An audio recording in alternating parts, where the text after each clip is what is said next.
చావులేని ఇల్లు, గొడవలేని కుటుంబం అన్నది ప్రపంచంలోనే లేదు. కానీ ఏపీలో మాత్రం ఇదో పెద్ద ఘోరమన్నట్టు కూటమి బడానేతల నుంచి చోటానేతల వరకు నానా రచ్చ చేస్తున్నారు. పోనీ రాజకీయ అనుభవం లేని వాళ్ళు మాట్లాడారు అంటే తెలిసి తెలియని వయసు అనుకోవచ్చు. కానీ అన్నీ తెలిసి 40 ఇయర్స్ ఇండస్ట్రీ, నేను విజనరీ అని చెప్పుకునే ఆంధ్రప్రదేశ్ ముఖ్యమంత్రి నారా చంద్రబాబు నాయుడి అనుభవం ఏమైందో అర్థం కావటం లేదు. అసలు రాష్ట్రంలో మరో ప్రాబ్లమే లేదు అన్నట్టు తెల్లవారు లేస్తే చాలు వైసీపీ అధినేత జగన్ అలా చేశాడు, ఇప్పుడు రాష్ట్రంలో జరుగుతున్న ప్రతి అనర్థానికి కారణం వైఎస్ జగనే కారణం అంటూ తిట్ల దండకం మొదలు పెడుతున్నారు. రాజకీయ విమర్శ చేయడం ఇంతవరకు సమంజసమే. కానీ కుటుంబ గొడవల్లో ఎందుకు వేలుపెట్టి గెలుకుతున్నారో అంతుపట్టడం లేదు. ఎంతో హుందాగా వ్యవహరించాల్సిన వ్యక్తే అన్నా చెల్లెళ్ళు. అదేనండి, జగన్ షర్మిల ఆస్తుల విషయంలో వేలు కాదు అవసరమైతే బాడీ మొత్తాన్ని పెట్టేసి నానా రభస చేస్తున్నారు. చంద్రబాబు అండుకో. వైఎస్ జగన్ కుటుంబం గొడవల్లో వేలు పెడుతున్న చంద్రబాబు ఇంట్లో అసలు ఎలాంటి గొడవలు లేవా అంటే సొంత తమ్ముడే చంద్రబాబుకు వ్యతిరేకంగా బైకు ర్యాలీనే చేశాడు. చంద్రబాబు తమ్ముడు అంటే ఎవరో కాదు, నారా రోహిత్ తండ్రి నారా రామ్మూర్తి నాయుడే. రీసెంట్గా అన్నీ తానే ఉండి దగ్గరుండి మరీ నారా రోహిత్ ఎంగేజ్మెంట్ చేశారు చంద్రబాబు సతీమణి నారా భువనేశ్వరి. కానీ సొంత కొడుకు ఎంగేజ్మెంట్కు నారా రామ్మూర్తి రాలేదు. దీని వెనుకున్న రహస్యమేంటో ఎవరికీ తెలియదు. చంద్రబాబు రాజకీయ ప్రస్థానం మొదలుపెట్టింది కాంగ్రెస్తోనే. అప్పటినుంచే ప్రతి విషయంలోనూ అన్నకు చేదోడు వాదోడుగా ఉంటూ అన్న చెప్పిన పనిని తూచా తప్పకుండా చేసేవాడు రామ్మూర్తి నాయుడు.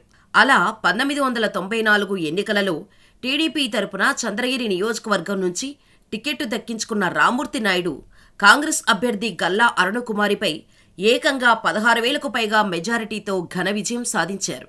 ఆ తర్వాత 1999లో వచ్చిన ఎన్నికలలో మరోసారి టీడీపీ తరపున పోటీ చేసి కేవలం 2,271 స్వల్ప ఓట్ల తేడాతో గల్లా అరుణకుమారి చేతుల్లో ఓడిపోయారు.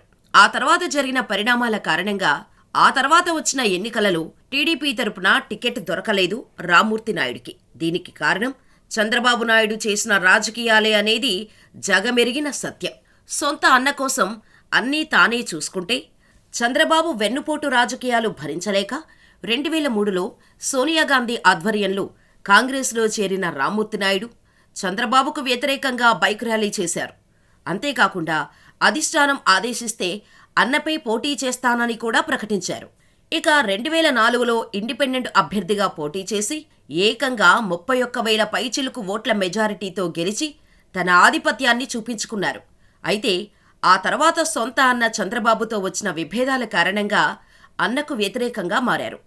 అలా కాంగ్రెస్ పార్టీలో చేరారు రామ్మూర్తి నాయుడు. ఆ తర్వాత నుంచి రామ్మూర్తి నాయుడు బయట ప్రపంచానికి కనిపించకుండా పోయారు. ఆ తర్వాత రామ్మూర్తి నాయుడిని గొలుసులతో కట్టేసి ఓ గదిని నిర్బంధించిన వీడియోలు ఆ మధ్య బాగా వైరల్ అయ్యాయి. చంద్రబాబుకు వ్యతిరేకంగా గళం విప్పినందుకు సొంత తమ్ముడిపై పిచ్చివాడన్న ముద్ర వేసి బయట ప్రపంచంలోకి రాకుండా చేశాడు అన్న రూమర్ ఉంది. ఇది రూమరో లేదా నిజమో అని చెప్పడానికి కూడా ఏనాడు చంద్రబాబు ప్రయత్నం చేయలేదు. అసలు ఆ వార్తలనే ఖండించలేదు. పోనీ ఈ విషయం పక్కన పెడితే తెలుగుదేశం పార్టీ స్థాపించిన సీనియర్ ఎన్టీఆర్ పిల్లలు అయిన బాలకృష్ణ, హరికృష్ణ, పురంధేశ్వరి మొదలు మిగిలిన అందరూ ఎన్ని గొడవలు పడ్డారో తెలీదా? ఎన్టీఆర్ వృద్ధాప్యంలో లక్ష్మీపార్వతిని పెళ్లి చేసుకున్నాడని కుటుంబ బహిష్కరణ చేయడంతో పాటు ఆయన పెట్టిన పార్టీని లాగేసుకున్నారు. అంతేకాకుండా ఎన్టీఆర్పై చెప్పుల వర్షాన్ని కురిపించిన విషయాన్ని తెలుగు ప్రజలు మర్చిపోతారా? ఇదొక్కటేనా? తన ఆస్తిలో వాటాను తన రెండో భార్య అయిన లక్ష్మీపార్వతికి రాశాడన్న ఒకే ఒక కారణంతో ఎన్టీఆర్ చివరి రోజుల్లో కనీసం అన్నం కూడా పెట్టకుండా ఆయన సంతానం ఎంత ఏడిపించారో ఆంధ్ర ప్రజానీకానికి తెలియనిది కాదు. మరి ఎన్టీఆర్ సంతానం ఇదంతా మర్చిపోయి ఇప్పుడు జగన్ అండ్ షర్మిల ఆస్తుల తగాదాల గురించి మాట్లాడుతున్నారు. కానీ ఒకప్పుడు సొంత తండ్రికి వ్యతిరేకంగా గళం విప్పిన రోజులు ఒక్కసారి గుర్తు చేసుకుంటే అసలు బయటకు కూడా రాకూడదు కదా. ఏముంది, ఇదంతా పార్టీని కాపాడుకోవటానికే చేశామని కవర్ చేసుకున్నా మరి సొంత తండ్రి పెట్టిన పార్టీనే విమర్శిస్తూ బీజేపీలోకి చేరిన పురంధేశ్వరి సంగతి ఏంటో ఒక్కసారి అర్థమయ్యేటట్టు ప్రజలకు చెబుతారా? తండ్రి పెట్టిన పార్టీని వదిలేసి భర్తతో సహా బీజేపీలో చేరాల్సిన అవసరమేమొచ్చింది? ఆనాడు సీట్ల కేటాయింపులో వచ్చిన తగాదాల గురించి వివరంగా చెబితే నందమూరి వారి కుటుంబంలో జరిగిన గొడవలు ఎలాంటివో రాష్ట్ర ప్రజలకు అర్థమవుతాయి కదా. ఇక జూనియర్ ఎన్టీఆర్ విషయంలో నందమూరి ఫ్యామిలీ చూపించిన వివక్ష గురించి అంత త్వరగా మర్చిపోతారా ఎవరైనా? ఇంకా నయం, సీనియర్ ఎన్టీఆర్ పోలికలు కొద్దో గొప్పో జూనియర్ ఎన్టీఆర్కు రావటం, ఆ పెద్దాయన వంటి చరిష్మా ఈయనకు రాబట్టి సరిపోయింది కానీ లేదంటేనా అధపాతాళానికి తొక్కేసేవారే కదా. జూనియర్ ఎన్టీఆర్కి స్టార్డమ్ వచ్చే వరకు అటు నారా ఇటు నందమూరి ఫ్యామిలీకి దూరంగానే ఉంచారు. ఒకానొక టైంలో టీడీపీ తరపున ఎన్నికల ప్రచారంలోకి పాల్గొని యాక్సిడెంట్ అయ్యి చావు అంచుల దాకా వెళ్ళొచ్చిన జూనియర్ ఎన్టీఆర్ని పరామర్శించాల్సింది పోయి తారక్ ప్రచారం చేసిన ప్రతి నియోజకవర్గంలో టీడీపీ ఓడిపోయిందంటూ విషప్రచారం చేశారు. దెబ్బకి రాజకీయాలేంటో అర్థమయ్యి అప్పటినుంచి టీడీపీకి దూరంగా ఉంటూనే వస్తున్నాడు తారక్. మరి తారక్ని దూరం పెట్టిన విషయం గురించి మాట్లాడే ధైర్యం ఉందా రాజకీయాల్లో ఉండే నందమూరి వారసులకి? ఇక పార్టీ పెట్టినప్పుడు చెగువేరా, భగత్ సింగ్ అని, పార్టీ పెట్టాక స్వామి వివేకానంద, పెరియార్, అంబేద్కర్ అని ఉపన్యాసాలిచ్చి తీరా గెలిచాక కరుడుగట్టిన సనాతన హిందూవాదినేని కుక్కపెట్టి అరుస్తున్న పవన్ కళ్యాణ్ ఇంట్లో అసలు గొడవలు లేవా? మా బాబాయ్ దగ్గర గన్ను ఉంది, మమ్మల్ని చంపేస్తాడు, పెద్ద సైకో మా బాబాయ్ అంటూ సొంత అన్న చిరంజీవి చిన్న కుమార్తె శ్రీజ పోలీస్ స్టేషన్లో కంప్లైంట్ ఇచ్చింది. మరి అది గొడవ కాదా?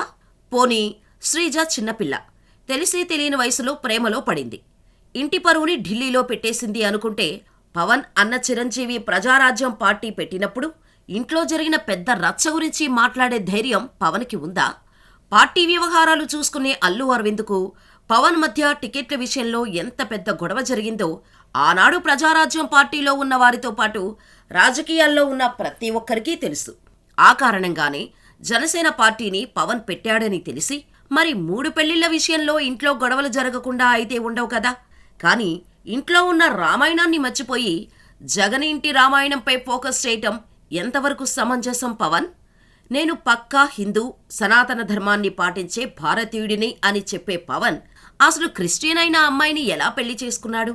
పిల్లలు బాస్టిషియాన్ని తీసుకుంటుంటే ఏం చేశాడు అని అందరూ అడుగుతున్నారు. దీనిపై ఎటువంటి సమాధానం చెబుతాడో మరి. ఇకపోతే జగన్, షర్మిల ఆస్తుల విషయాన్ని భూతద్దంలో పెట్టి నిమిషానికో బ్రేకింగ్ వార్త అంటూ షర్మిలను జగన్ ఇలా అన్నాడు, ఆమె తల్లిని జగన్ అలా అన్నాడు అంటూ రచ్చ చేస్తున్న ఈనాడు అండ్ ఈటీవీ అధినేత ఇంట్లో గొడవలకు ఏమైనా కొద ఉందా? ఈనాడును స్థాపించి ఒక బ్రాండ్ ఇమేజ్ సాధించిన రామోజీరావు సొంత కొడుకు సుమన్ మధ్య ఎన్ని గొడవలు జరిగాయి? స్వయంగా కొడుకే రామోజీరావును క్యాన్సర్ వంటి భయంకరమైన వ్యాధితో పోల్చాడు కదా. ఆ విషయం గురించి ఈటీవీ డిబేట్ పెట్టే సాహసం చేయగలరా? పోనీ అంతెందుకు, రామోజీ తోడలుడు డాల్ఫిన్ అప్పారావు మధ్య జరిగిన గొడవలు రాష్ట్ర ప్రజలకు తెలియకుండా ఉంటుందా? ఎంత ఈనాడులో ఈ రచ్చ జరిగినా చెప్పకపోయినా మిగిలిన పేపర్లలో రాక మానుతుందా? ఇప్పుడు జగన్ వైపు వేలు చూపిస్తున్న ప్రతి ఒక్కరి ఫ్యామిలీలోనూ అంతులేని గొడవలు ఉన్నాయి. కానీ వాటిని సాల్వ్ చేసుకోకుండానే జగన్ సంపాదించుకున్న సొంత ఆస్తుల గురించి కేసు వేసిన షర్మిలకు వత్తాసు పలుకుతూ ఈ కుటుంబం ఆస్తుల గొడవ విషయాన్ని రాజకీయం చేస్తున్నారు. అసలు జగన్ ట్రిబ్యునల్లో పిటిషన్ వేయకపోతే ఆయన గతంలో తనకు కోర్టు విధించిన షరతులను ఉల్లంఘించినట్టు అవుతుంది. షర్మిల పాత్ర ముగిసిన వెంటనే టీడీపీ వారు మరో పాత్రను ప్రవేశపెట్టి జగన్ బెయిలు రద్దు చేయాలని సీబీఐ కోర్టులో ఫిర్యాదు చేసే అవకాశం ఉండేది. ఆ మేరకు టీడీపీ ఎల్లో మీడియా కుట్ర నుంచి జగన్ బయటపడ్డారు. ఇదే సందర్భంలో షర్మిలకు జగన్ రాసిన లేఖలో తన పట్ల ఆమె వ్యవహరిస్తున్న తీరుపై కూడా అభ్యంతరం చెప్పారు. కానీ కూటమి సపోర్టు మీడియా కొత్త కొత్త సిద్ధాంతాలు చేస్తోంది.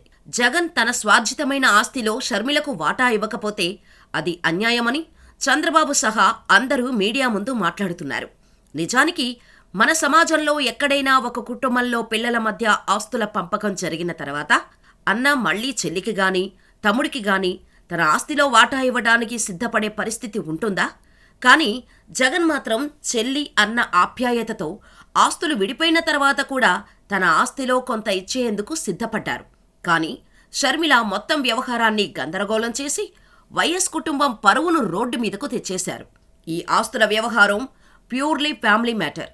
కానీ ఇందులోకి టీడీపీ, జనసేన, బీజేపీ నేతలు ఎందుకు తలలు దూర్చుతున్నారో వారి విజ్ఞతకే వదిలేయాలి. ఏది ఏమైనా కుటుంబ గొడవలు రాజకీయాల్లోకి తీసుకొచ్చి అది ప్రజల మీద రుద్దటం కరెక్ట్ కాదు అనేది ప్రధాన ఉద్దేశం. ఈ ఇంట్రెస్ట్ ఏదో ప్రజల సమస్యలు తీర్చేదానిపై ఉంటే బాగుంటుందని పలువురు విశ్లేషకుల అభిప్రాయం.